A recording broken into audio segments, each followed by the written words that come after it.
Assalamualaikum warahmatullahi wabarakatuh. Selamat pagi teman-teman sekalian dan selamat pagi untuk Bapak Rudi selaku dosen pengampu mata kuliah Manajemen Keuangan 1. Kami dari kelompok 6 izin mempresentasikan mengenai risiko dan tingkat pengembalian. Next. Sebelumnya perkenalkan, saya Vicky Hamastuti dengan NIM 20809334009, Alsa Widimantika dengan NIM 20809334023, Ilham Nurfauzi dengan NIM 20809334066, dan Ardian Syah Ma'arif 20809334185. Next. Baik, pemaparan materi pertama mengenai trade-off antara resiko dan pengembalian akan dipaparkan oleh Saudara Ilham. Waktu dan tempat dipersilahkan. Baik, untuk materi yang pertama yaitu trade-off antara risiko dan pengembalian. Pengertian risiko. Pengertian risiko. Risiko didefinisikan dalam Kamus Webster sebagai suatu halangan, gangguan, exposure terhadap kerugian atau kecelakaan. Jadi risiko diartikan sebagai peluang terhadap terjadinya suatu peristiwa yang tidak diinginkan. Ibarat seperti jika kita melakukan terjun payung, maka kita sedang mempertaruhkan nyawa kita sendiri karena terjun payung merupakan olahraga yang beresiko bagi keselamatan. Trade-off. Investor menyukai pengembalian namun tidak menyukai risiko. Kalimat tersebut mengemukakan bahwa terdapat trade-off atau pertukaran mendasar antara risiko dan pengembalian. Untuk membuat investor mengambil risiko yang lebih besar, Anda harus memberikan pengembalian yang lebih tinggi juga. Bisa dilihat untuk gambar 8.1, kemiringan garis risiko pada panel A untuk 8.1 mendeskripsikan jumlah tambahan pengembalian yang disyaratkan oleh setiap investor agar bersedia meningkatkan risikonya. Garis yang curam menandakan bahwa investor tidak ingin mengambil risiko, sementara garis mendatar menandakan bahwa investor bersedia mengambil risiko. Bersedia atau tidaknya investor biasanya berbeda-beda dari waktu ke waktu. Contohnya sebelum terjadi krisis ekonomi. Banyak investor yang menempatkan dananya ke dalam investasi yang berisiko tinggi, namun setelah terjadi krisis, para investor beralih menuju investasi yang lebih aman. Panel B pada gambar 8.1 menyatakan apabila suatu perusahaan berinvestasi di proyek yang berisiko, perusahaan harus menawarkan pengembalian yang tinggi kepada investornya. Pada panel B, garis risiko pengembalian mencerminkan biaya memperoleh modal dan kemiringan garis risiko pengembalian mencerminkan kesediaan investor untuk mengambil risiko. Yang kedua, risiko berdiri sendiri.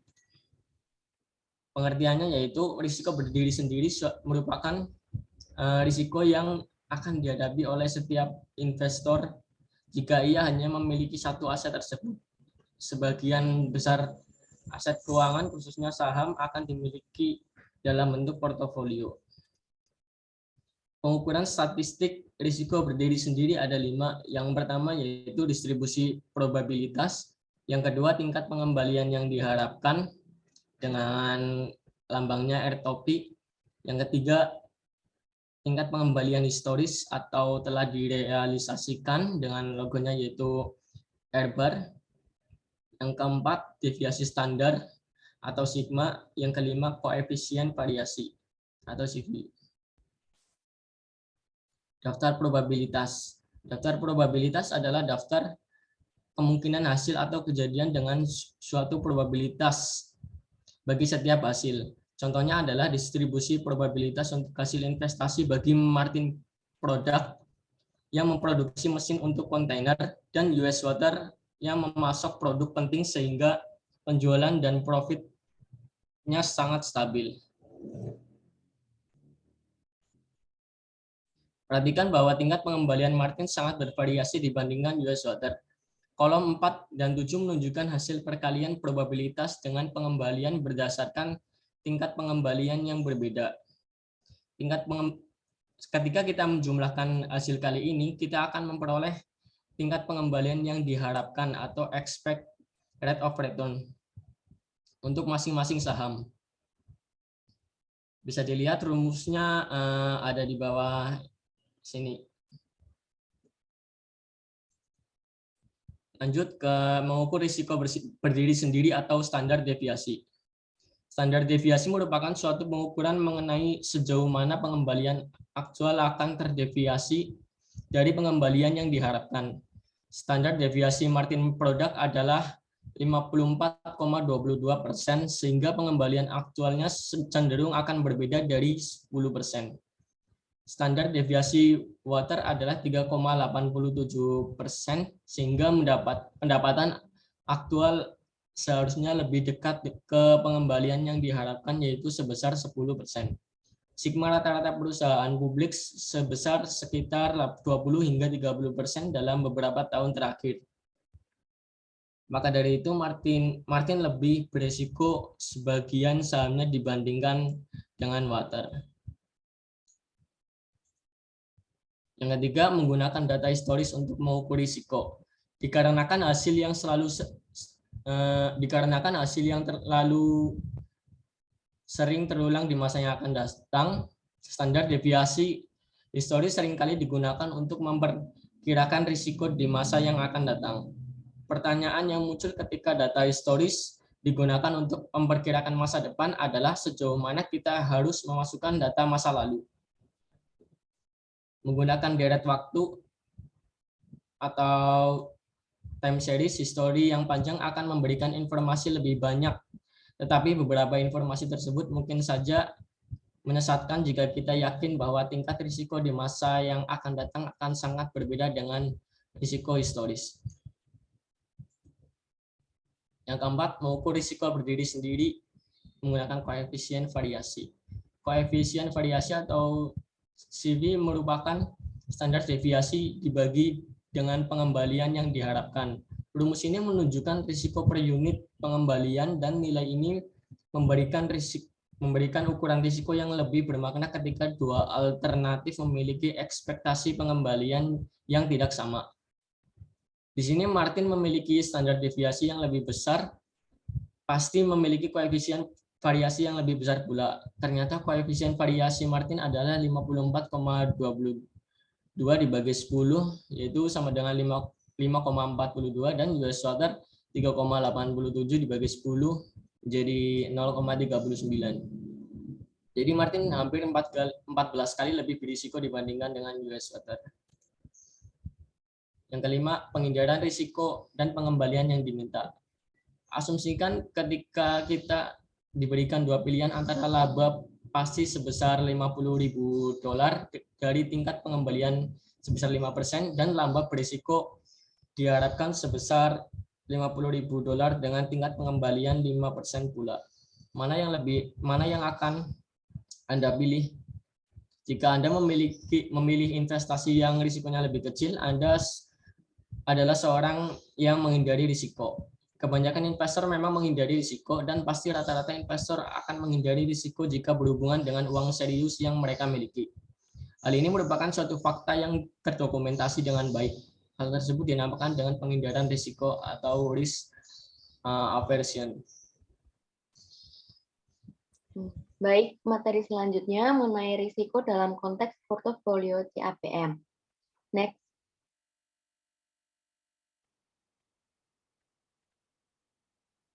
CAPM atau Capital Asset Pricing Model atau model penetapan harga aset modal adalah suatu model yang didasarkan atas usulan bahwa setiap saham meminta tingkat pengembalian yang sama dengan tingkat pengembalian bebas risiko ditambah premi risiko yang hanya mencerminkan risiko yang tersisa setelah diversifikasi.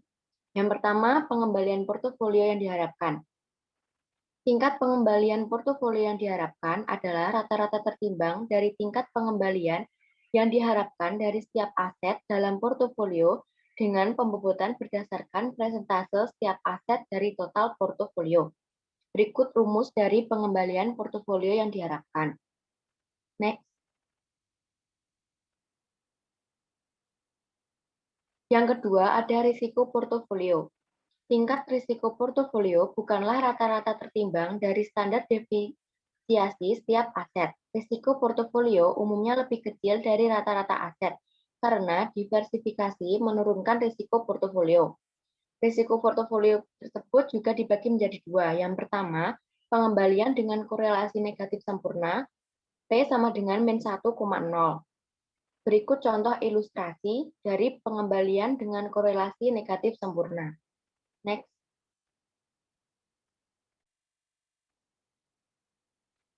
Dari ilustrasi tersebut, saham W dan M digabungkan untuk membentuk suatu portofolio tanpa risiko dengan tingkat pengembaliannya bergerak secara berlawanan satu sama lain. Contohnya, ketika W turun, maka M akan naik. Begitu pula sebaliknya. Kecenderungan kedua variabel untuk bergerak bersama disebut korelasi atau correlation, dan koefisien korelasi atau correlation koefisien. Pada kasus tersebut, pengembalian saham W dan M memiliki korelasi yang negatif sempurna atau perfectly negative correlation dengan P sama dengan min 1. Sedangkan korelasi positif sempurna atau perfect positive correlation dengan P sama dengan plus 1. Jika pengembalian tidak saling terikat sama sekali, saham tersebut disebut independen dengan P sama dengan 0. Jadi, diversifikasi tidak akan mengurangi risiko jika saham-saham dalam portofolio itu memiliki korelasi positif sempurna. Jika saham memiliki korelasi negatif sempurna atau P sama dengan min 1, semua risiko dapat dihilangkan melalui diversifikasi. Namun, ketika saham memiliki korelasi positif sempurna atau P sama dengan plus 1,0, diversifikasi akan sia-sia. Dalam kondisi seperti itu, menggabungkan saham-saham ke dalam portofolio akan mengurangi risiko, tetapi tidak akan sepenuhnya menghilangkan. Next. Yang kedua, ada pengembalian dengan korelasi sebagian atau P sama dengan plus 0,35.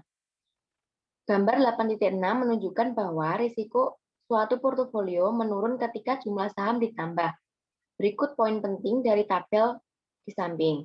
Yang pertama, risiko portofolio menurun ketika saham ditambahkan. Tetapi pada tingkat yang semakin kecil dan saat terdapat 40% sampai 50% saham di portofolio, penambahan saham tidak terlalu mempengaruhi penurunan risiko.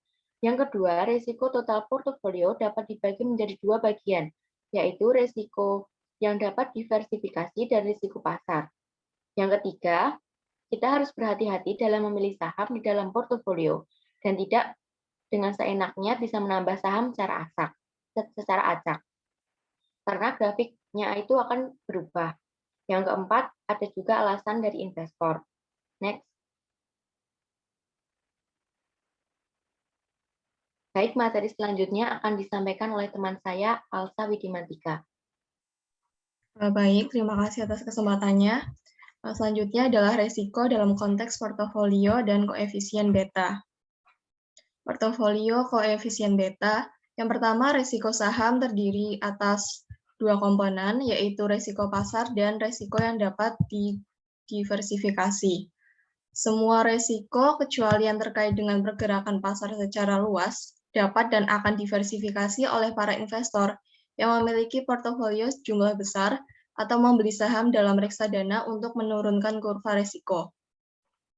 Resiko yang tersisa setelah suatu saham berada di portofolio yang didiversifikasi adalah kontribusinya terhadap risiko pasar, dan risiko ini pun dapat diukur dari sejauh mana saham tersebut bergerak naik atau turun mengikuti pasar. Risiko pasar merupakan satu-satunya risiko yang paling relevan bagi investor nasional yang terdiversifikasi.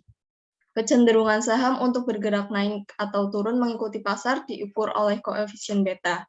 Idealnya, ketika memperkirakan beta saham, kita dapat menginformasikan bagaimana pergerakan saham tersebut terhadap keseluruhan pasar saham di masa depan. Berhubung kita tidak bisa melihat masa depan, maka kita bisa menggunakan data historis dan mengasumsikan bahwa beta historis saham akan memberikan perkiraan yang beralasan tentang pergerakan saham relatif terhadap pasar di masa depan. Next. Investor juga harus menanggung risiko saham dengan meminta kompensasi. Tetapi kompensasi itu dibutuhkan untuk risiko yang tidak dapat dihilangkan oleh diversifikasi. Jika memiliki premi risiko saham karena risiko dapat diversifikasi, maka harga saham pun akan jauh lebih murah. Portofolio yang terdiri atas efek dengan nilai beta yang lebih rendah akan memiliki nilai beta yang rendah, karena beta portofolio merupakan rata-rata tertimbang dari nilai beta tiap-tiap efek di dalamnya. Koefisien beta suatu saham menentukan bagaimana pengaruh saham tersebut terhadap risiko suatu portofolio yang terdiversifikasi, maka beta menjadi ukuran risiko saham yang paling relevan. Next. Risiko suatu saham diukur oleh koefisien betanya, yang merupakan indeks dari volatilitas relatif saham tersebut. Tolak ukurnya sebagai berikut. Beta 0,5 itu merupakan volatilitas suatu tingkat risiko saham hanya setengah dari saham rata-rata. Kemudian untuk beta sama dengan 1,0, yaitu saham yang memiliki risiko rata-rata, dan beta yang sama dengan 2,0, itu risiko sahamnya akan 2 kali lebih besar dari risiko saham rata-rata. Next. Materi selanjutnya akan dibahas oleh Ardiansyah. Terima kasih atas kesempatannya. Materi yang selanjutnya yaitu hubungan antara risiko dan tingkat pengembalian. Yang pertama ada premi risiko pasar atau market risk premium. Jadi premi risiko pasar ini adalah pengembalian tambahan atas tingkat bebas risiko yang diperlukan untuk mengompensasi investor karena mengasumsikan rata-rata jumlah risiko. Dalam artian, premi risiko pasar ini menunjukkan premi yang diminta oleh investor untuk menanggung risiko saham rata-rata. Jadi semakin besar investor menilai pasar saham dan tinggi penghindaran risiko, maka premi risiko pasarnya semakin besar.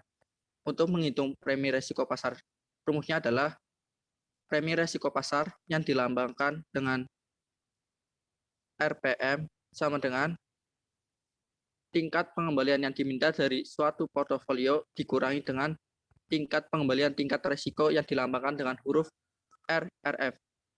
Contohnya, diketahui tingkat pengembalian obligasi pemerintah sebesar 6%, dan rata-rata selembar saham memiliki tingkat pengembalian yang diminta sebesar 11%.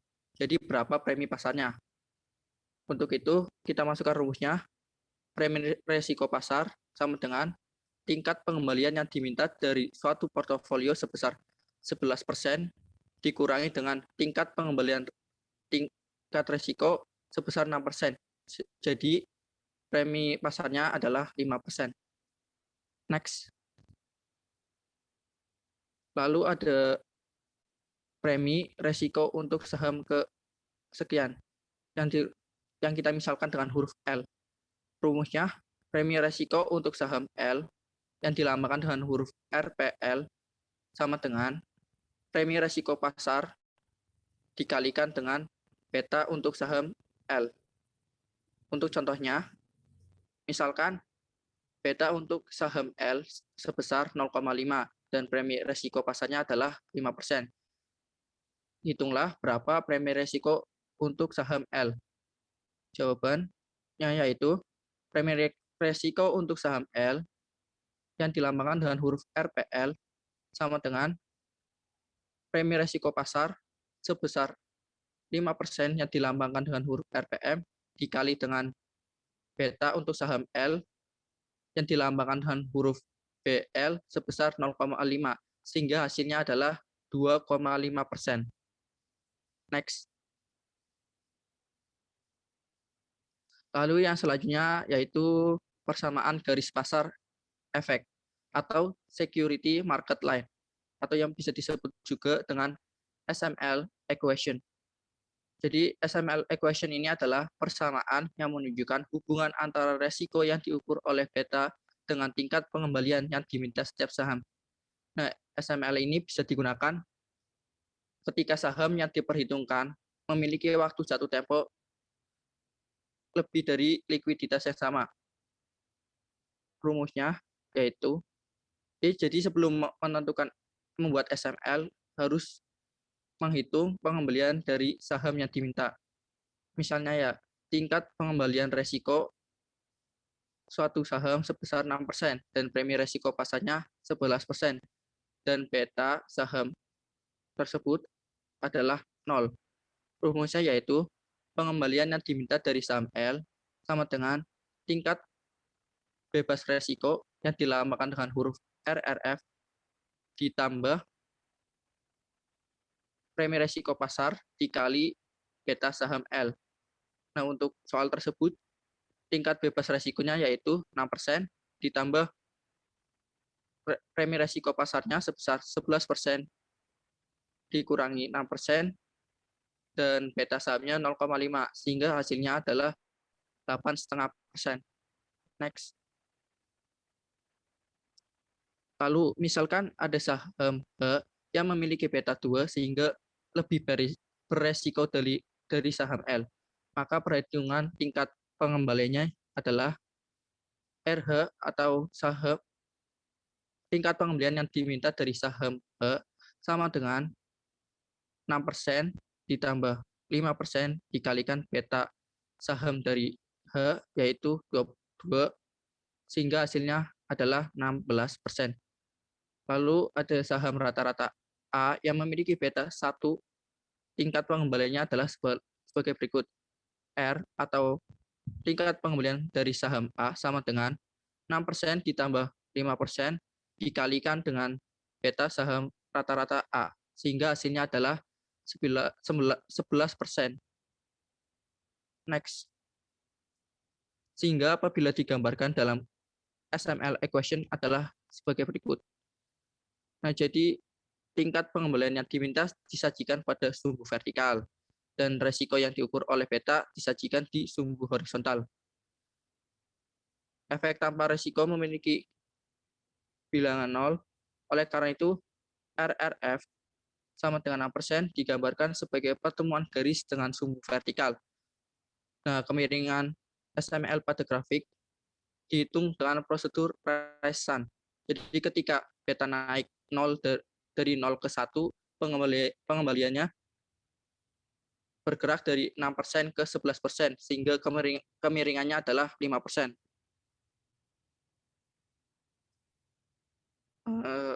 Lalu kenaikan beta menyebabkan peningkatan tingkat pengembalian sebesar 5%.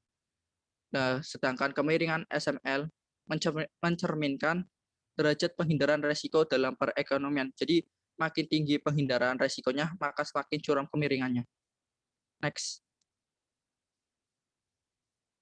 Nah, jadi garis pasar dalam SML dan posisi perusahaan di grafik dapat berubah sewaktu-waktu karena beberapa faktor. Yang faktor pertama yaitu dampak inflasi. Jadi misalkan diprediksi terjadi kenaikan inflasi 2% dari yang sebelumnya hanya 3%, sehingga kini tingkat inflasinya 5%, yang akan menyebabkan tingkat pengembalian bebas resiko naik menjadi 8%. Nah, kenaikan tingkat pengembalian resiko menyebabkan terjadinya kenaikan tingkat pengembalian dari seluruh resiko dalam jumlah yang sama, karena terdapat premi inflasi yang sama di dalam tingkat pengembalian pada aset tanpa resiko dan dengan resiko. Jadi tingkat pengembalian dari contoh saham rata-rata naik dari 11% ke 13%. Next. Lalu faktor yang kedua yaitu perubahan penghindaran resiko. Nah, dalam grafik SML menggambarkan kenaikan tingkat penghindaran resiko di mana premi resiko naik dari 5% ke 7,5%, sehingga menyebabkan tingkat pengembalian yang diminta naik dari 11% menjadi 13,5%. Jadi semakin tinggi penghindaran resiko, semakin curam kemiringannya. Next.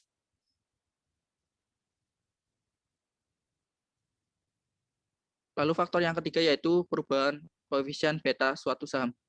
Jadi misalkan perusahaan ini dapat memengaruhi resiko pasar dan nilai betanya dengan merubah komposisi aset dan jumlah utang.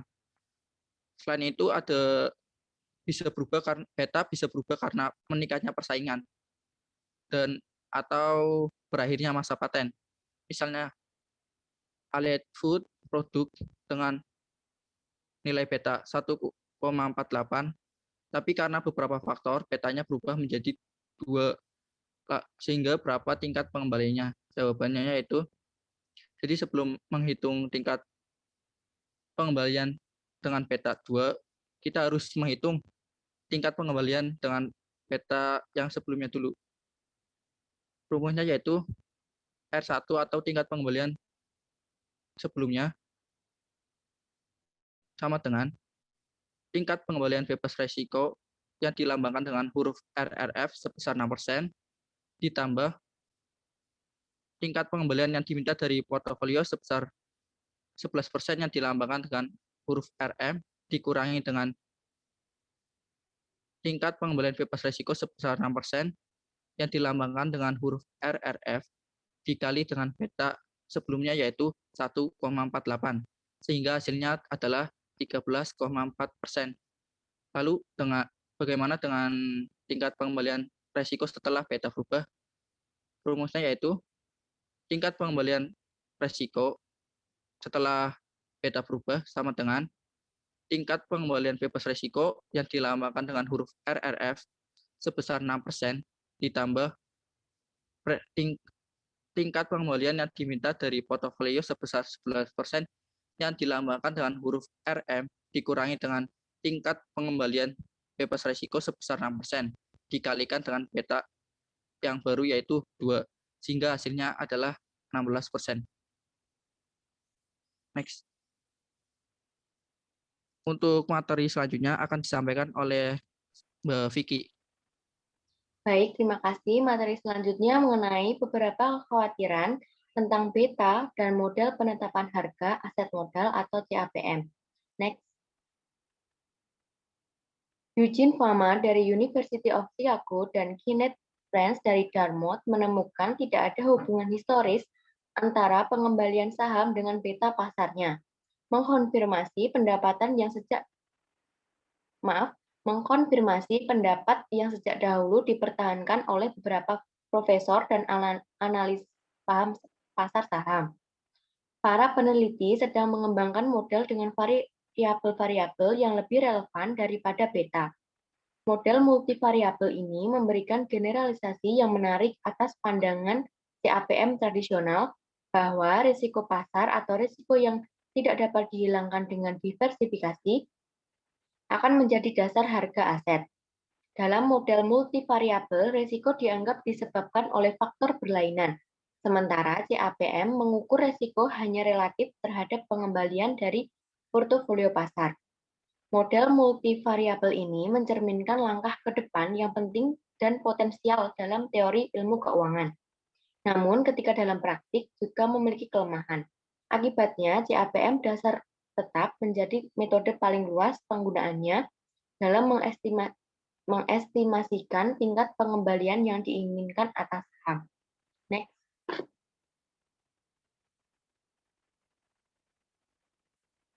Baik, materi selanjutnya akan dipaparkan oleh Alsa Widimantika.